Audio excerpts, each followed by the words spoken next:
Guys, Josh Fierstein here. Probably the question I get inboxed to me the most is this: why does God allow bad things to happen to good people? Now, first of all, I want you to know that God's plans towards you are pure and perfect. He has love for you, would never wish anything bad on you, but bad is a result of sin and sin a result of Satan. However, I want you to know that God is all powerful, and as the Bible says, that God works all things together for the good for those that love him. So that means that in every bad situation and every negative, there is a positive. Now, I want you, I'm not sure if you remember, but back in my day, about 10 years ago, before all of the digital age, there was something called film.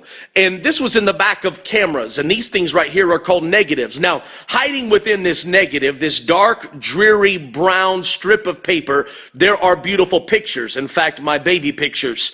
Inside each one of these negatives, there's a beautiful picture that is waiting to get out. Now, do you realize that in every negative situation in your life that there is something beautiful that God is waiting to pull out of it? But in order for this negative to become a positive, it has to go into a dark room, and then the light from above has to shine through it. And on the other side of it, there is a beautiful picture that is developed.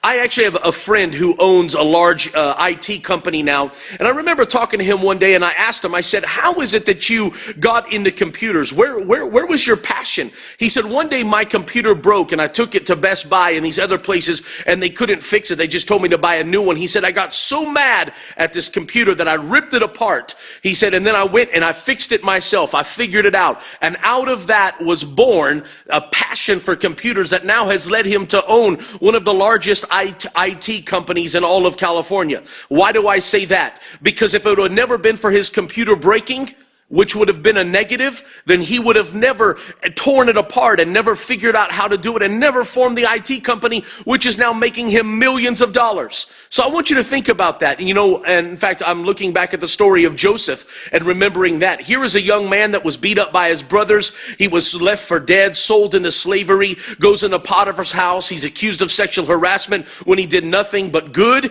And then he's thrown into a pit, into a prison for over 2 years. He's there in a dark dungeon of a cell. And you see, most people would have said that was a negative. He was forgotten about, he was abandoned, he was abused, he was hurt, he was busted, disgusted, down, depressed. But guess what? Inside of that negative, God had been positioning for him to become the prince of Egypt, and for one day a man to come and discover him and bring him into the palace. You see, there's some of you today that you have to understand that in every negative in your life, that God is waiting. If you'll just put it in his hands and allow the master photographer to shine his light through it, I promise God can take your negative and turn it into a positive. I'll just leave you with this thought. When it was that they bring the man in John, I believe chapter 9, verse 1, they bring the man to Jesus and ask, why was he born blind? Was it because of his sin? Was it because of his parents' sin? And Jesus just simply says this, no.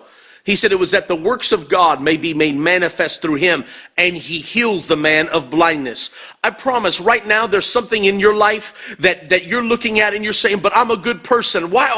How is it God could have allowed me to go through this? I promise he did it just to take your negative and develop it into a positive. As always, I'm asking you this. There's somebody on your timeline, in your friend, in your news feed that need to hear this message. Somebody that's struggling with a negative today. Would you just take a moment and click share right on the side of this video? And please share this video and help somebody discover the light of God shining through their negative to make a beautiful picture out of their life. And as always, if you're not my friend yet on Facebook, click right up here and I would love to be your friend. Just add me as your friend and let's be friends here on Facebook. God bless you. I hope you have a beautiful day.